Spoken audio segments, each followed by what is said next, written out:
और इस देश की एक बहुत बड़ी आबादी इस बात से खदशे में है, शक में है कि आप सीधे उनकी जमीनों को लूट करके धन्ना सेठों को बेचना चाहते हैं। कल्पना कीजिए, आप जिस जमीन को अपनी पुश्तैनी धरोहर मानते आए हैं, जिस पर आपके दादा परदादा ने खून पसीना बहाया है, जो आपकी पहचान है, वो अचानक किसी सरकारी कागज में किसी और की घोषित कर दी जाए और जब आपसे पूछा जाए तो जवाब मिले कि ये अब वक्फ की जमीन है, आप इसके मालिक नहीं रहे। ये कोई फिल्मी कहानी नहीं है, ये आज के बिहार की सच्चाई है और ये सच्चाई इतनी गहरी है कि इसके असर से न केवल गांव-गांव में गुस्सा है बल्कि सत्ता के गलियारों में भी बेचैनी है। बिहार में पिछले कुछ महीनों में अचानक कई जमीनों को वक्फ संपत्ति घोषित किया गया है। ये वो जमीनें हैं जिन पर मंदिर बने हैं, स्कूल चल रहे हैं, लोग खेती करते हैं। लोगों को तब पता चला जब कागज उनके दरवाजे पर पहुंचते हैं और तब तक बहुत देर हो चुकी होती है।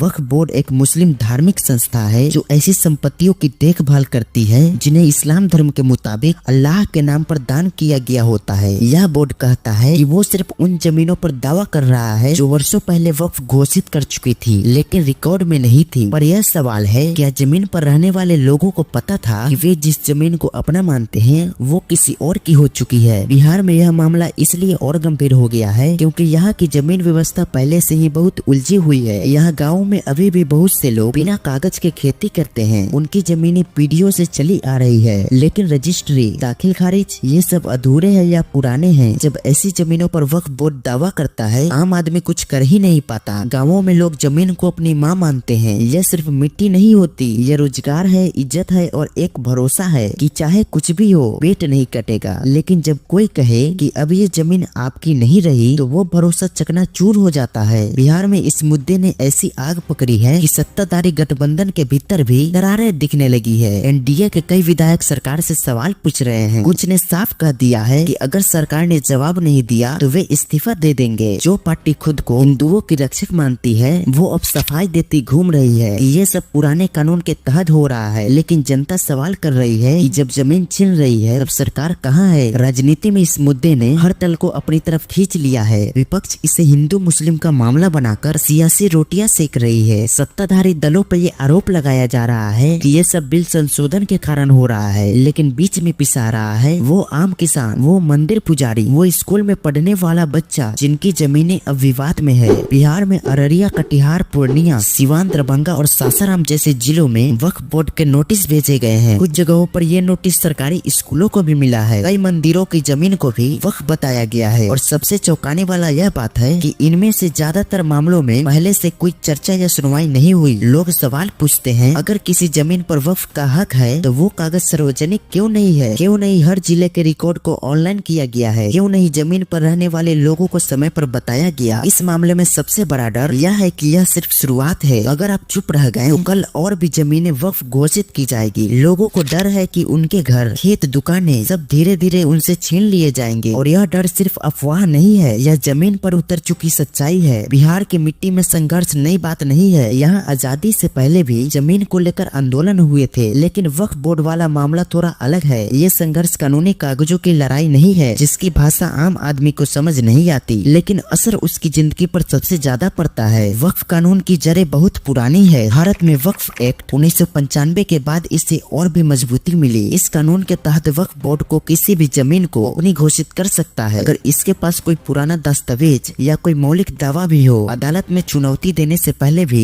जरूरी होता है कि पहले वक्फ ट्राइब्यूनल से गुजरे जो खुद बोर्ड के अधीन काम करता है। यहाँ पर सबसे बड़ा सवाल यह है कि क्या इस देश में कोई संस्था इतनी ताकतवर हो सकती है कि वह बिना अदालत, बिना खुली सुनवाई के किसी की पुश्तैनी जमीन का मालिकाना हक जता दे? क्या यह लोकतांत्रिक व्यवस्था के खिलाफ नहीं है? इस समय बिहार में राजनीतिक हालात भी बहुत संवेदनशील है। एनडीए सरकार हाल ही में बनी है और इसमें छोटे छोटे दलों का समर्थन बेहद अहम है। कई सहयोगी दल खुद को हिंदू हितैषी बताते हैं और उन पर अपने वोट बैंक का दबाव बनाते हैं। ऐसे में वक्फ विवाद अगर बढ़ा तो यह गठबंधन भी टूट सकता है। इसलिए अब इस मामले पर सिर्फ बयानबाजी नहीं हो रही, पर्दे के पीछे जोड़ तोड़ शुरू हो गई है। एक तरफ भाजपा इस मामले पर बैलेंस बनाए रखने की कोशिश कर रही है तो दूसरी तरफ सहयोगी दल खुलकर विरोध कर रहे हैं। इधर विपक्ष भी चुप नहीं है। उसे ऐसा मुद्दा मिल गया है जिससे वो गांव गांव घर घर में नाराजगी पैदा कर सकता है। कई जिलों में जनता ने खुलकर विरोध करना शुरू कर दिया है। जगह जगह धरने हो रहे हैं। हिंदुओं के मंदिरों में गैर हिंदुओं को जोड़ा जाएगा। सरकार दो तरफा दफा क्यों कर रही है? और सरकार ये सिर्फ और सिर्फ ऐसे मुद्दे लेकर आना चाह रही है जिनसे देश की गंगा जमनी तहजीब को तोड़ा जाए। सरकार जैसे एनआरसी का मामला हो, 3 काले कानून का मामला हो, जैसे मुंह की खानी पड़ी थी वैसी वक्फ बिल में भी मुंह की खानी पड़ेगी और सुप्रीम कोर्ट इसे रद्द करे। विरोध प्रदर्शन हो रहे हैं, कई बार तो पुलिस और जनता के बीच झड़पें भी हुई है। लोगों का गुस्सा अब सड़कों पर आना शुरू हो चुका है। मंदिरों के पुजारी धरने पर बैठे हैं, किसान समूह कोर्ट की शरण में जा चुके हैं और सोशल मीडिया पर ये मुद्दा आग की तरह फैल रहा है। कई पत्रकारों और सामाजिक कार्यकर्ताओं ने कहा है कि यह मामला सिर्फ धार्मिक नहीं है, यह संवैधानिक और न्याय का मामला है। उन्होंने मांग की है कि हर जिलों में वक्फ संपत्ति की लिस्ट सार्वजनिक की जाए, हर वक्फ जमीन का दस्तावेज डिजिटल पोर्टल पर डाला जाए ताकि जनता को जानकारी मिल सके। कई वकीलों ने यह भी कहा है कि वक्फ बोर्ड का कानूनी ढांचा ऐसा बनाया गया है कि यह जवाबदेह नहीं है, न उस पर आरटीआई लागू होती है और न ही सीधा जन सुनवाई होती है। यह बात लोकतंत्र की पारदर्शिता के खिलाफ जाती है। विपक्षी दलों ने विधानसभा में भी इस मुद्दे को उठाया है। कुछ विधायकों ने तो यहाँ तक कह दिया कि अगर सरकार इस मुद्दे पर चुप रही वे विधानसभा का बहिष्कार करेंगे। उन्होंने मांग की है कि वक्फ बिल 2025